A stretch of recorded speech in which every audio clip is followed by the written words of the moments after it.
ये भारत माता का संविधान है। इलेक्शन कमीशन खुलकर बीजेपी के साथ मिलकर चोरी कर रहा है। राहुल गांधी ने हाल ही में कहा कि महाराष्ट्र के बाद अब बिहार बीजेपी की अगली लेबोरेटरी बनने जा रहा है। मतलब बिहार की जनता से उनका वोट चोरी करने का तरीका।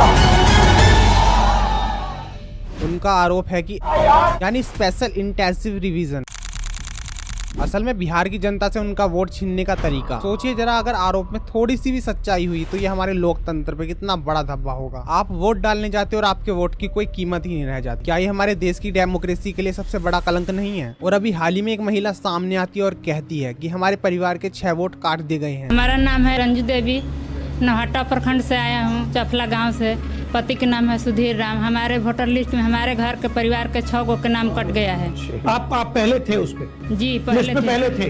ये नया वाला जो बना लिस्ट उसमें नहीं है। लेकिन कुछ ही घंटे बाद उस महिला का दूसरा वीडियो आता है जिसमें वो कहती है कि हमसे बताया गया था कि राहुल गांधी के सामने आके हमें यही बोलना है। वार्ड सचिव हैं, वो दोनों निकाल के लिस्ट लाए, उसमें हमको बोले आपको 6 आदमी के नाम नहीं है। चलिए वहाँ पर आ रहे हैं राहुल गांधी, तेजस्वी यादव, उनसे मिल लीजिए और अपना नाम जुड़वा लीजिए।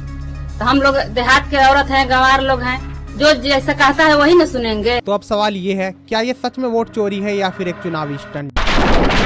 राहुल गांधी का दूसरा बड़ा इल्जाम है कि चुनाव आयोग ने उन्हें डाटा रीडेबल फॉर्म में नहीं दिया। सबसे महत्वपूर्ण बात यह है कि इलेक्शन कमीशन डिजिटल डेटा नहीं देता है, फिजिकल डेटा देता है, मगर डिजिटल वोटर लिस्ट किसी को कभी नहीं देता। क्यों नहीं देता? कारण क्या है? कारण है कि अगर डिजिटल डेटा मिल जाए तो इलेक्शन कमीशन की सच्चाई पूरे देश को पता है। मैं खुद एक बीटेक स्टूडेंट हूँ और बहुत से टेक्निकल एक्सपर्ट भी कहते हैं कि ये डाटा तो बड़े आसानी से सॉफ्टवेयर से निकाला जा सकता था। OCR ऑप्टिकल कैरेक्टर रिकॉग्निशन से कुछ ही घंटों में पूरा एनालिसिस हो सकता था। तो फिर सवाल ये है कि 6 महीने क्यों लग गए? क्या सच में डेटा जटिल था या फिर देरी जानबूझ कर की गई? भारत के कानून के मुताबिक रिप्रेजेंटेशन ऑफ पीपल एक्ट 1951 के तहत अगर चुनाव के दौरान गड़बड़ी दिखे तो तुरंत शिकायत की जा सकती है। तो कांग्रेस ने उसी समय क्यों नहीं कार्रवाई की? क्यों 6 महीने बाद ही ये मामला इतना बड़ा मुद्दा बन के उभरा?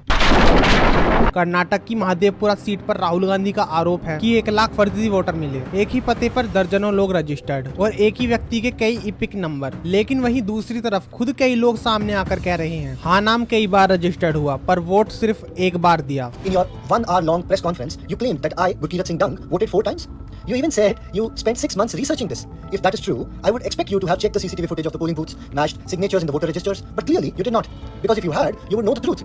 And you would not have dragged my name into your political theater. तो क्या ये गड़बड़ी सिस्टम की खामी है या फिर जानबूझकर किया गया खेल? महाराष्ट्र की धोले सीट का मामला और भी दिलचस्प है। यहाँ मालवे विधानसभा में पिछले 5 साल में वोटरों की संख्या 43% तक बढ़ गई और यही सीट कांग्रेस की जीत का कारण बनी। अगर कर्नाटक पे सवाल उठ रहा है तो मालेगांव पर चुप्पी क्यों? क्या सवाल सिर्फ तभी उठाए जाएंगे जब विपक्ष हारे?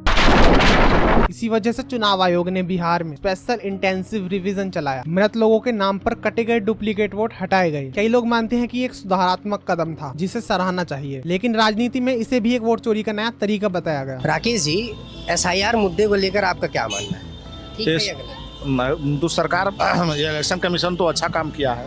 जो आदमी मृत हो गया उसका भी नाम तो जुटा हुआ है वोटर लिस्ट में। क्या उन्हें उसका नहीं नाम नहीं कटना चाहिए? क्या जेन्युइन लोग हैं उनका भी जो है वोट काटा जाएगा? तो राहुल गांधी से इलेक्शन कमीशन कल प्रेस कॉन्फ्रेंस से जवाब तो मांग रहे हैं, किसका नाम कटा उसके बारे में बताएं। वो चुनाव प्रक्रिया में मतलब जो भी धांधली या गड़बड़ी था उसको रोकने के लिए इस तरह का कदम उठाया गया, अच्छा कदम है। ये मुद्दा नहीं होना चाहिए, ये तो सुधार का एक प्रक्रिया है, बहुत अच्छा कदम है। इसका सराहना करना चाहिए था राहुल गांधी को। उनको जो जेन्युइन मुद्दा है वो उठाना चाहिए था। बिहार की जनता को क्या परेशानी है उस तरह का मुद्दा उठाना किया जा रहा है। पूरा सिस्टम उड़ा दिया है, चोरी हो रही है। और सबसे बड़ा खतरा यही है, अगर जनता को बार बार बताया जाए कि उनका वोट बेकार है तो लोकतंत्र पर भरोसा ही उठ जाएगा। याद कीजिए बांग्लादेश में क्या हुआ था। जब लोगों ने इलेक्शन कमीशन पर भरोसा खो दिया तो सड़कों पे आग लग गई।